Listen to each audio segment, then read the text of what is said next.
sejahtera, selamat pagi pada semua anak didik cikgu kelas 2 Bestari dan juga 2 dedikasi ya. Hari ini dengan cikgu kamu sudah kelas yang ketiga lah. Okey, baik, hari ini kita akan masuk bab yang baru iaitu bab 3 nutrisi, dan subtopik pertama kita akan tengok hari ini iaitu kelas makanan. Okey, baik, cuba kita tengok dua jenis hidangan yang ada di depan ini. Sedap ni, iaitu nasi lemak dan sate. Kalau orang perempuan sensitif ni dengan lemak-lemak ni, dia kan diet. Cikgu tak boleh, cikgu diet, tak boleh banyak makanan yang ada lemak, nanti gemuk. Contoh. Jadi lemak ni apa sebenarnya? Okey. Lemak tu apa? Nanti kita tengok. Okey. Baik, jadi kita cuba tengok makanan di sini. Kita cuba ingat balik apa yang biasa kita sebutkan. Contoh, dalam nasi ni ada apa? Ingat lagi kan? Di sekolah-sekolah rendah kan? Ni ulangan saja. Dalam nasi ada apa? Ada beras, cikgu. Dalam beras tu ada apa? Sebenarnya dalam beras ni ada kanji. Kanji tu sebenarnya apa? Karbohidrat. Karbohidrat. Okey, baik. Karbohidrat kan? Oh, karbohidrat. Okey, selain daripada karbohidrat, kita tengok, ada telur. Telur ni biasa kita jumpa kan. Dalam telur ada apa? Protein contoh. Okey, baik. Seterusnya, selain daripada telur, kita tengok, ada ayam. Ayam juga protein contoh.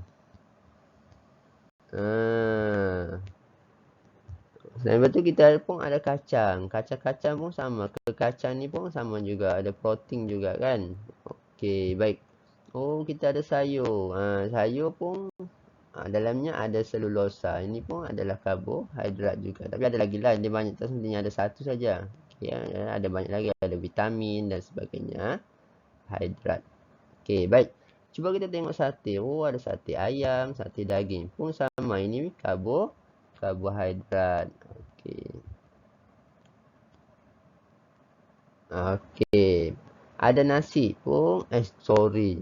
Apa daging karbohidrat? Bukan karbohidrat. Ini ada protein. Okey. Protein. Okey, kita ada nasi. Nasi pun karbohidrat. Okey, dalam kuahnya ni ada kacang. Kacang karbohidrat, ada santan, ada lemak. Jadi lemak ni apa sebenarnya? Ni dari sini ada santan kan. Santan ada lemak. Lemak pun salah satu contoh kelas makanan. Jadi apa yang cikgu sebut tadi, protein, karbohidrat, lemak dan sebagainya, ni contoh. Ada 3 contoh bagi kelas makanan. Jadi cikgu harap kamu sudah nampaklah sedikit apa itu kelas makanan. Macam kita lah di sekolah. Kelas A, kelas B, kelas C. Kelas ni maksudnya bahagian-bahagiannya kan. Kita sudah pecah dalam satu tingkatan, sudah bagi kepada beberapa bahagian. Jadi makanan juga boleh dibahagikan kepada beberapa bahagian lah. Nanti kita contohnya protein, karbohidrat, lemak dan sebagainya. Jadi ini 3. Kita akan tengok ada banyak lagi selain daripada 3 ini.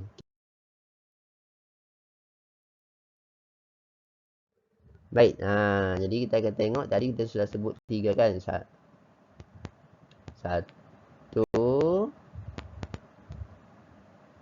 okey, 2, 3, 4, 5, 6, 7. Ada 7 semua kelas makanan pecahan.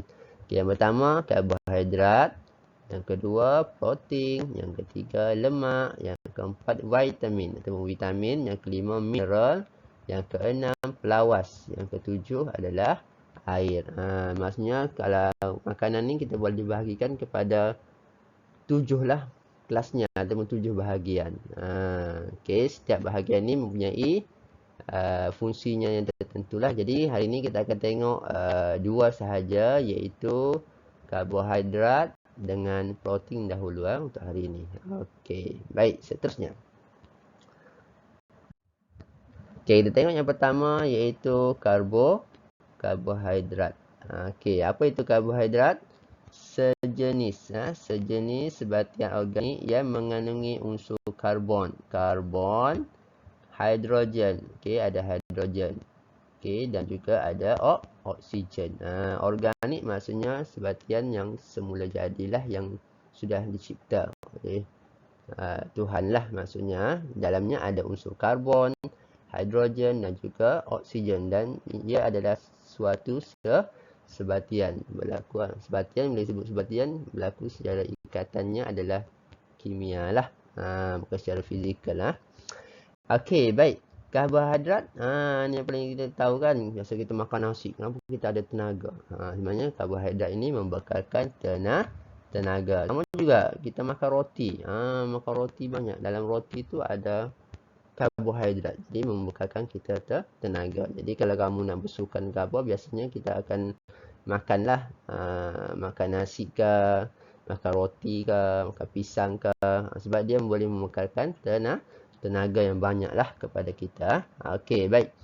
Sebenarnya karbohidrat ni kita boleh bahagikan kepada 3 bahagian atau 3 jenis, iaitu kanji, glikogen dan juga selulosa. Senang saja. Kanji, kita tahu kan kanji, fotosintesis, tumbuhan. Jadi fotosintesis ni dia boleh membina makanan juga kan. Okey, diserap cahaya matahari boleh membina makanan sendiri. Jadi makanan tu disimpan di dalam tumbuhan kan. Jadi makanan disimpan dalam bentuk apa? Kanji. Jadi sebab itulah dikata kanji merupakan makanan simpanan dalam tumbuhan. Jadi bil contoh kita makan sayur hijau contohlah, sayur hijau. Sayur ni menjalankan proses fotosintesis kan. Jadi dia simpan makanan dalam bentuk kanji. Jadi kita pun makan sayur itu. Jadi kita dapatlah karbohidrat daripada sayur tersebut. Maksudnya begitu lah. Jadi pemindahan makanan lah, pemindahan karbohidrat berlaku lah. Dia sudah bina makanan, kita pergi makan sayur, jadi kita akan dapatlah karbohidratnya. Begitu lah. Okey, itu kalau tumbuhan. Kalau dari segi haiwan, contohnya ayam kita makan kan. Okey, makanan disimpan dalam bentuk apa ni? Glikogen. Ni glikogen adalah makanan simpanan dalam haiwan. Jadi kalau kita makan daging apa, kita pun masih juga, walaupun sumber protein, dalamnya masih ada karbohidrat juga sebenarnya. Cuma lebih dominan protein lah. Okey, baik. Jadi seterusnya kalau sayur-sayuran yang tak tumbuhan lah, tumbuhan juga karbohidrat juga membentuk dinding sel. Ingat lagi ke dinding sel ni yang mana? Okey, ingat kalau ni contoh sel tumbuhan. Okey, dalam ni ada membran, ni yang tebal ni. Yang di luar sekali ni dinding sel. Dinding Okey. Yang di dalamnya tu vakuum, membran. Contoh membran. Okey, baik. Jadi ni adalah contoh-contoh bagi karbohidrat, iaitu pisang, nasi, roti, ubi kentang. Kamu makan KFC ke McDonald ke, selalu jumpa kentang kan, sebab tu yang boleh membekalkan tenaga kepada kita. Makan tu kenyang, dan kamu aktif lah. Madu pun banyak karbohidrat dan juga gula. Okey, kita tengok info sains ni. Sebenarnya sumber karbohidrat seperti gula dapat membekalkan tenaga yang cepat. Maksudnya dia cepat dicernakan dan ditukar kepada tenaga lah gula ni. Kalau kita minum minuman yang manis, kita cepatlah dapat tenaga tu kan. Okey, baik. Seterusnya kita akan tengok yang kedua, iaitu protein. Protein. Okey, apa itu protein? Bahan makanan yang mengandungi unsur karbon, okey, ada hidrogen dan juga oksigen. Okey, dia sama macam karbohidrat, oksigen, tapi dia ada tambah lagi satu, nitrogen. Ada 4 lah unsur untuk protein ni. Okey, karbon, hidrogen, oksigen dan juga nitrogen. Okey, protein dicerna kepada unit asasnya. Unit yang paling ringkaslah iaitu asid amino. Protein ni biasa dalam proses pencernaan lah. Nanti kita akan tengok bagaimana protein ni Contoh kita makan ayam, ayam tu ada protein kan. Protein tu badan kita tak akan ambil terus protein, dia akan tukar kepada asid amino. Asid amino itulah yang akan diserap oleh badan kita lah untuk dapatkan protein itu dan membentuklah tisu-tisu dan sebagainya. Okey, baik. Seterusnya ialah kita tengok kegunaan protein. Kalau karbohidrat tadi untuk membekalkan tenaga, yang dominan lah, paling banyak tenaga.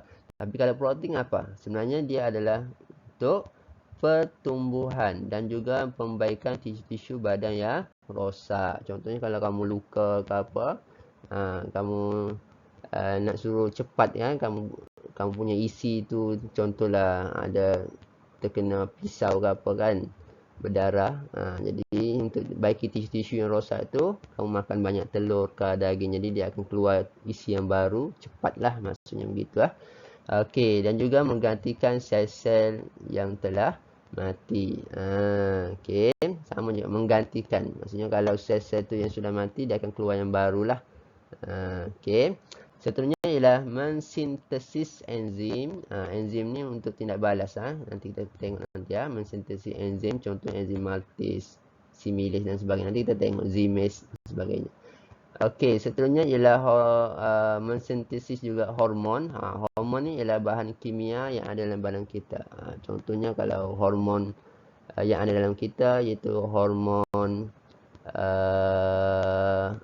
kalau perempuan contohlah paling simple hormon progesteron. Kalau lelaki ada testosteron contoh. Okey. Selain daripada hormon itu banyak lagi hormon lain. Hormon apa lagi yang ada? Hormon insulin contoh. Okey, untuk merendahkan aras gula dalam darah contoh. Dan juga untuk antibody, sistem pertahanan badan kita. Protein juga penting untuk sistem pertahanan badan. Okey, baik. Jadi kita akan tengok contoh-contohlah sumber protein yang senang kita yang selalu kita jumpa lah dalam kehidupan kita seharian. Biasanya semua jenis daging adalah protein lah. Jadi contoh sini ayam, ke kacang pun ada juga sumber protein. Okey, daging. Makanan laut. Makanan laut pun banyak protein. Contohnya di sini ikan dan sebagainya lah. Okey, ini pun sama, telur. Okey. Okey, susu. Susu membantu saya membesar kerana susu kaya dengan protein. Ini kalau susu ibu ke ataupun susu yang beli di susu formula ke di pasar raya kan, dalamnya banyak protein. Kenapa?